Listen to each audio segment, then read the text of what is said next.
네, 오늘은 메시지 구약 역사서에서 여호수아 머릿말과 1장을 읽어보겠습니다.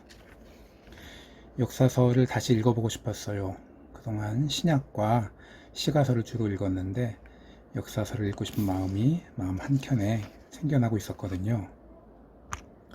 특히 다윗에서부터 시작되는 열왕들의 역사를 보고 싶었는데 그 서론에 해당하는 여호수아 사사기부터 시작해서 쭉 읽어가면서 다윗의 이야기까지 한번 들어가 보겠습니다.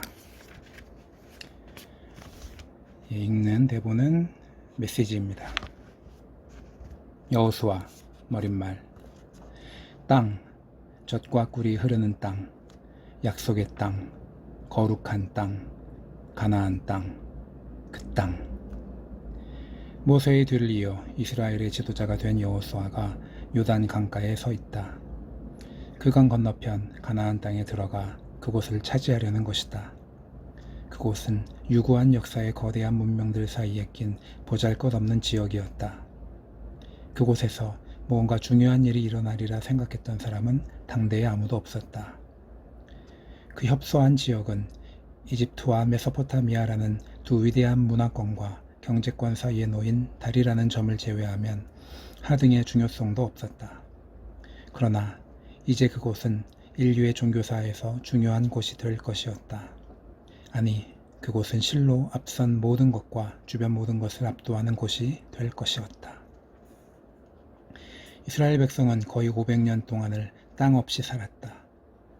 그들의 조상인 아브라함, 이삭, 야곱, 그리고 그의 12아들은 모두 가나안 땅을 떠도는 유목민이었다.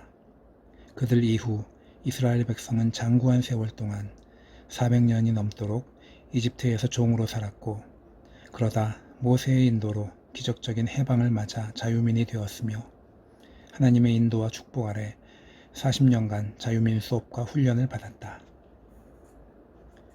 여호수아를 열 때 우리가 만나는 그들, 그날 요단에 진친 그 무리는 천년의 절반에 가까운 시간을 종으로 살아온 사람들이었다.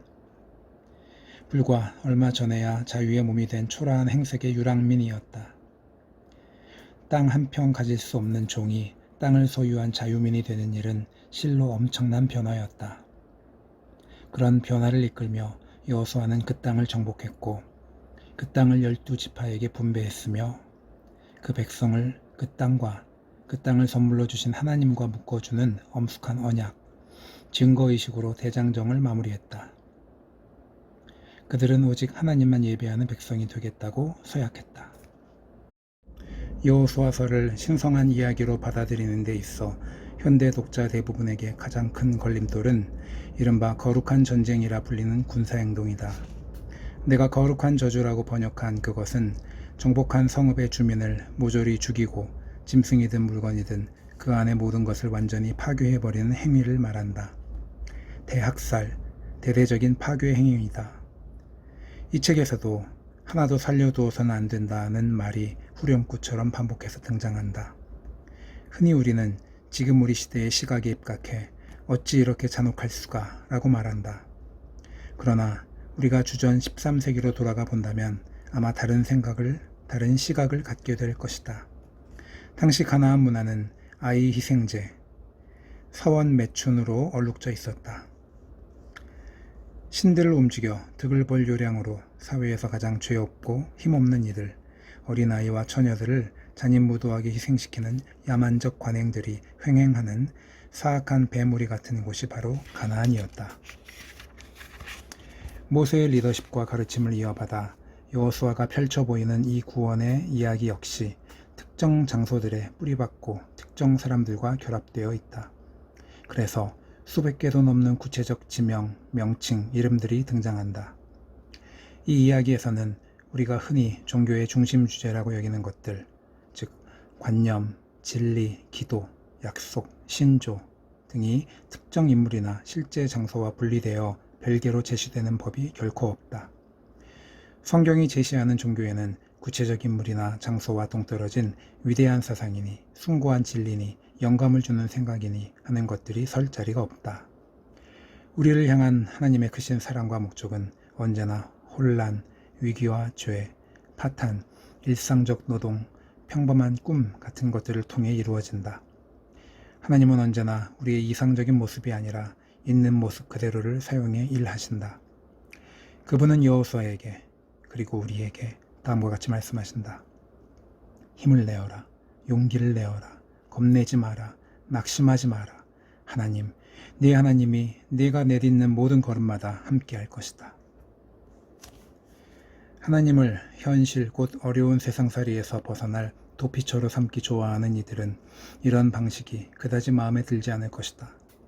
그러나 현실 도피가 아니라 현실을 추구하는 이들에게 이런 식으로 전개되는 하나님의 구원 이야기, 곧 불같은 의지와 믿음으로 여호수아가 자기 백성을 위해 땅을 정복해 나가는 이야기, 비상하리 많지 신중하게 모든 지파와 집안들의 이름을 하나하나 불러가며 그들에게 제 몫을 할당해 주는 이야기는 실로 좋은 소식이다. 여호수아서는 현실에 뿌리박은 삶을 위한 확고한 토대가 되어주는 책이다. 여호수아 1장. 하나님의 종 모세가 죽은 뒤에 하나님께서 모세를 보좌하던 여호수아에게 말씀하셨다. 내 종 모세가 죽었으니 가거라. 너는 모든 백성과 함께 이 요단강을 건너 내가 이스라엘 백성에게 주려는 땅으로 가거라. 모세에게 약속한 대로 내가 너희 발로 밟는 땅을 한 구석도 빠짐없이 너희에게 모두 주겠다. 광야와 이 레바논에서 동쪽으로 큰 강 유프라테스에 이르는 햇사람의 온 땅과 서쪽으로 큰 바다까지 모두 너희 것이다. 네 평생에 너를 당해낼 자가 아무도 없을 것이다. 내가 모세와 함께했던 것 같이 너와 함께할 것이다. 나는 너를 포기하지 않으며 너를 떠나지 않겠다. 힘을 내어라.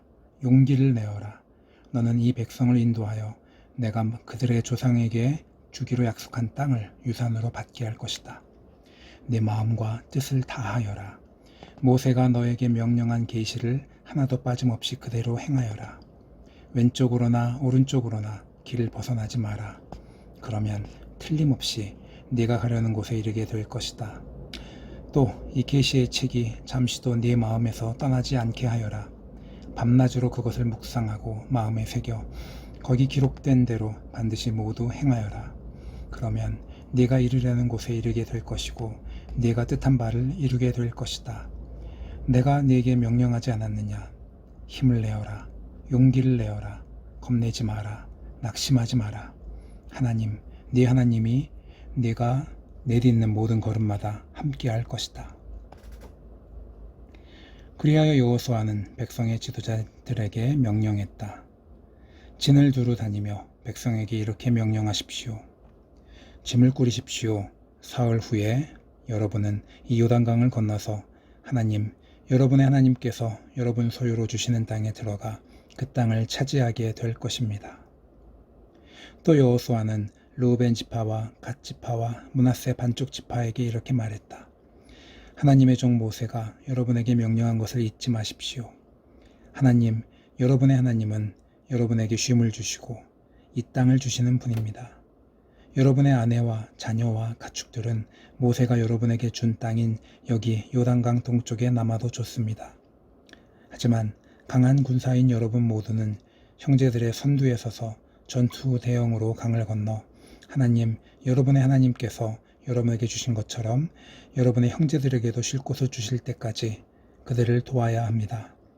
그들도 하나님, 여러분의 하나님이 주시는 땅을 얻게 될 것입니다. 그 후에야 여러분은 하나님의 종 모세가 여러분에게 준 요단강 건너편 동쪽 여러분의 소유지로 자유롭게 돌아오게 될 것입니다. 그들이 여호수아에게 대답했다. 명령하신 대로 우리가 다 행하겠습니다. 당신이 어디로 보내든지 우리는 가겠습니다. 모세에게 충실하게 순종한 것처럼 당신에게도 순종하겠습니다. 오직 하나님, 당신의 하나님께서 모세와 함께 계셨던 것처럼 당신과 함께 계시기를 빕니다. 누구든지 당신의 말에 이의를 달거나 당신의 명령에 순종하지 않는 사람은 죽임을 당할 것입니다. 힘을 내십시오. 용기를 내십시오.